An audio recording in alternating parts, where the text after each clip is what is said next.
The internet has a way of producing some of the most bizarre trends and challenges. Throughout the years, we've seen many fads come and go, in an endless cycle of one replacing the other. But one particular challenge that has surprised some with its longevity is No Nut November. As the name suggests, this challenge dares its participants to abstain from masturbation throughout the entire month. No Nut November has been the subject of many memes, with the punchlines usually either being about the difficulty of the challenge or poking fun at what some people would call the benefits of abstaining from masturbation. And recently, we've seen the rise of the Coomer Wojak, which is basically a meme mocking chronic masturbators. The name itself, No Nut November, is a catchy alliteration that rolls off the tongue easily and imbues an inherent sense of novelty onto the challenge. But although many people only view it as a meme or nothing more than a fun and pointless challenge, there are people who take it seriously and use it as a genuine opportunity for self-improvement. In fact, many communities and support groups have sprung up with a shared goal of abstaining from masturbation and pornography. One of the most prominent communities with this goal is the NoFap subreddit, with more than 500,000 people who have subscribed with the intention of abstaining from porn and masturbation. While some have more temporary intentions, others want to cut it from their life altogether. In the sidebar, the subreddit clarifies, "This forum is intended for porn addiction recovery and is not an anti-masturbation forum." Many users return to non-compulsive masturbation after ridding pornography from their sexual habits. While groups such as these attract many members, they've also been the subject of ridicule and mockery for a few reasons. One reason is that despite NoFap's clarification that the subreddit isn't intended as an anti-masturbation forum, some of its adherents believe in health benefits and what they call superpowers that they attain from not masturbating. The theory of semen retention is also sometimes discussed. This is the idea that abstaining from all ejaculation has mental, physical, and spiritual health benefits. This idea actually has its roots in Taoism, which teaches that the loss of ejaculatory fluids is linked to the loss of vital life force, which can then result in disease, fatigue, and premature aging. However, research in this field is lacking, and testimonies of semen retention having a positive effect are mostly anecdotal. As a result, many people just see these beliefs as goofy pseudoscience. Another reason is that some believe that movements like NoFap make sense in the context of severe addiction, but go too far in demonizing pornography as a whole, since most people aren't invested in it to the extent it could be classified as an addiction. However, with more than 500,000 people subscribed to the NoFap subreddit and the rising rates of porn addiction, it's important to examine the circumstances that led up to this. Thanks to the internet, we live in an era of unlimited access to information, which has opened the door for countless opportunities and connections that wouldn't have been possible before. However, it's also brought its own unique challenges. Namely, pornography has never been more accessible than it is today, and the consumption and production of it has had a damaging effect on society as a whole. About 5 to 8% of the adult population is estimated to be suffering from porn addiction, which equates to millions and millions of people. While overeating and gambling at least have a financial barrier to access, anyone with an internet connection and free time can indulge in unlimited amounts of pornography. The average age of a person's first exposure to pornography is 11 years old, and moral acceptance of pornography is at an all-time high. A Gallup poll shows that as of 2018, 43% of Americans believe pornography is morally acceptable, a sharp increase from 30% in 2011. A breakdown of the poll being conducted shows that nearly every group has seen an increase in people who find pornography morally acceptable, with males aged 18 to 49 seeing the sharpest increase of them all, with a 14% change. With pornography becoming increasingly normalized to young men particularly over time, we need to seriously evaluate the effects it is having on a wider scale. First of all, it's important to acknowledge that addiction exists on a spectrum. Some people are more predisposed to addiction than others, and pornography affects different people in different ways. With that being said, porn addiction is a much bigger problem than many people would think, and because of the nature of the addiction, many who suffer from it feel like they can't be open about what they're going through. Furthermore, many might not even know they're addicted if they've never tried to stop. What masturbating to porn does is it overloads the brain's reward circuitry. The endless amount of novelty that pornography offers overstimulates the brain, and it can eventually get to a point that the normal day-to-day pleasures of life are not satisfying enough anymore. Many porn users have also reported that the type of porn they watch has become increasingly extreme. Porn often functions as many people's first exposure to real sexual intimacy. It often sets unattainably high standards that result in insecurity and low self-image. The amount of men who report feeling more confident and having better success with women after quitting porn is very telling, and there's a wealth of these testimonials online. It's worth mentioning that women also struggle with porn addiction. A German sex study showed that women are at as much risk of becoming dependent on porn as men are. The study found that 17% of women considered themselves porn addicts.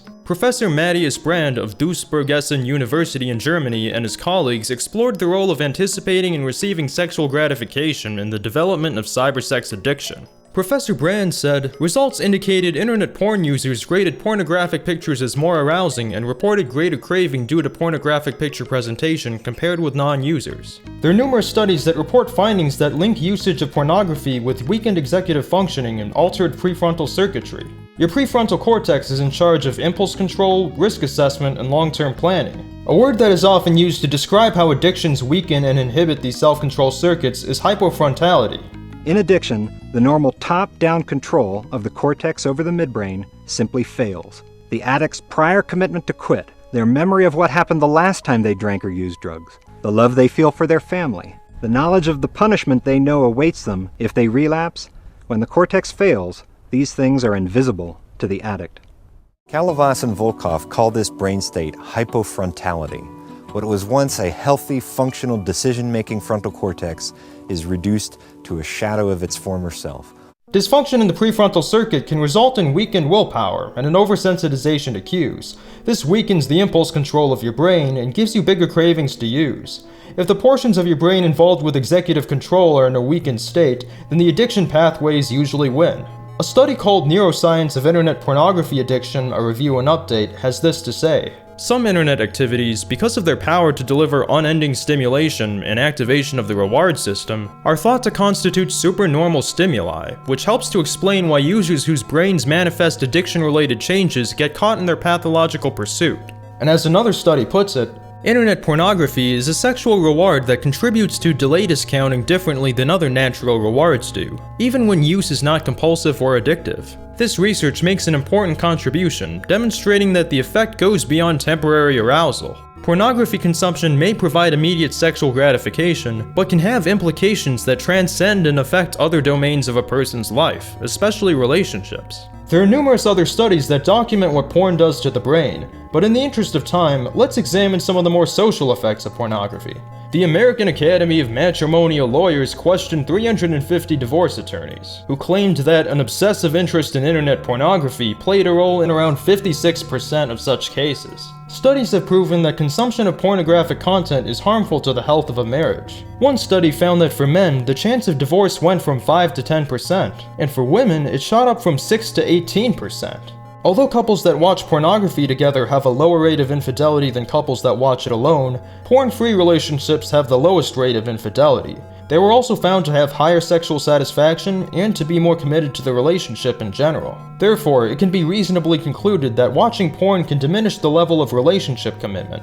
Many women feel that they should be accepting of their partner's porn use, but struggle with how they actually feel about it, as they don't want to appear judgmental. Understandably, knowing your partner is consistently getting his rocks off to other women is an upsetting thought, and can spark feelings of low self-worth and insecurity. Most wedding ceremonies include vows to forsake all others, and women aren't wrong to feel like their partner's use of pornography is a betrayal of trust. In addition to the consumption of pornography being detrimental on a personal level, it also supports an industry built off of abuse and exploitation. There are many testimonials from former porn stars who speak of the abuse, violence, disease, and deception of the industry. Physical violence is a big part of a lot of porn, such as choking, slapping, and forceful penetration. The casting couch is a prominent porn trope, in which the pleasure is derived from the prospect of women engaging in coerced sex. And as an article on Medium puts it, the fact that this is a fictional encounter does nothing for the reality of what the viewers want to see.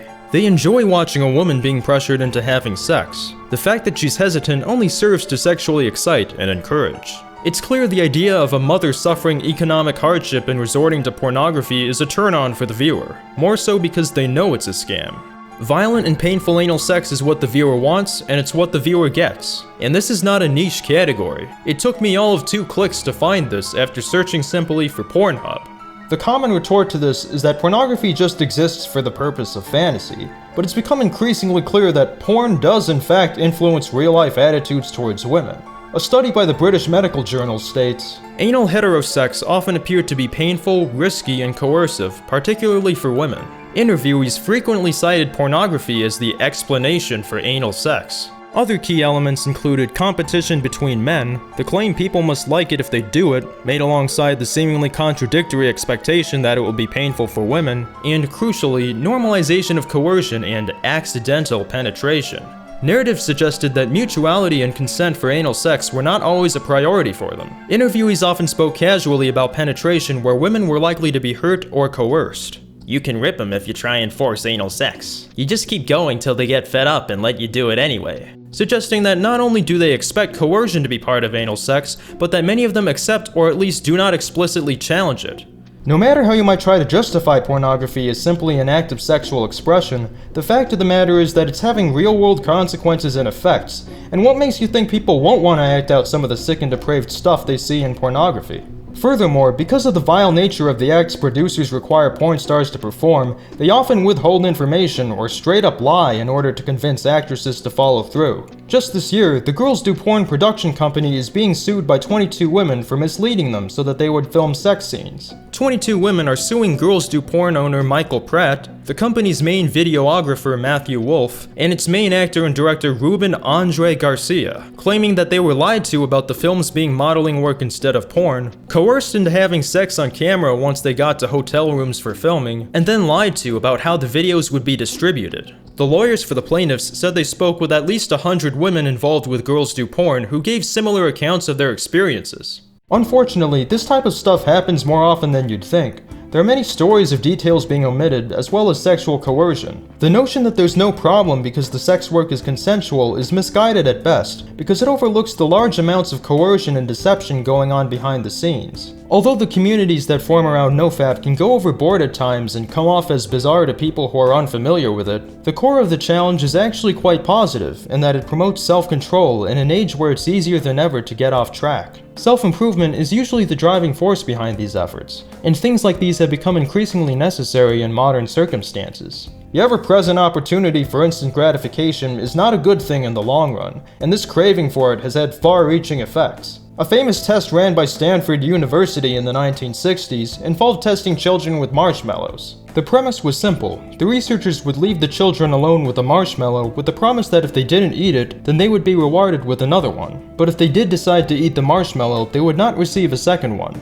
As the years passed by and the researchers followed up on the participants, they found that the group that didn't eat the marshmallow tended to be more successful. This success was observed through less substance abuse, less obesity, and higher SAT scores, among other factors. The ability to delay gratification is a huge predictor of success in life. However, it's important to be mindful about what might affect someone's ability to delay gratification. In the marshmallow experiment, the kids being tested were split into two groups. One group was given a small box of crayons and promised a bigger one but never got it. They were then given a small sticker and promised a bigger one that they also never received. Meanwhile, the second group was promised better crayons and stickers and actually did receive them. As you could imagine, the second group performed better. More generally, everybody has different life circumstances, and this goes hand in hand with the fact that certain people are more prone to addiction. We're already starting to see think pieces crop up that clumsily attempt to link No Nut November and general anti-porn sentiment to far-right politics. In an article for The New Statesman, journalist Sarah Manavis makes the following thesis.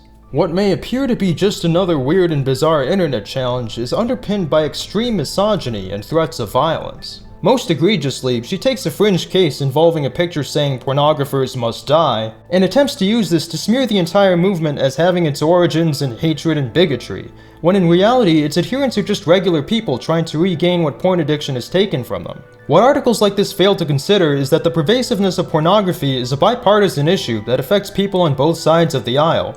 Wanting a healthier society and opposing an exploitative industry aren't things that should be considered partisan issues. Consumption of pornography has been linked to weaker relationships and higher rates of infidelity, while the production of said pornography hinges on the exploitation of the poor, often women and minorities. That sounds like something both sides of the aisle should be concerned about. Overall, porn has never been more accessible than it is today, and this has been complemented with a growing societal acceptance of it. But what exactly can be done about this? I want to be clear when I say I'm not advocating for banning porn. A full-on pornography ban would set a concerning precedent for the state of free speech and censorship on the internet, and would be unrealistic. However, it's important to ask how far the concept of live and let live should extend.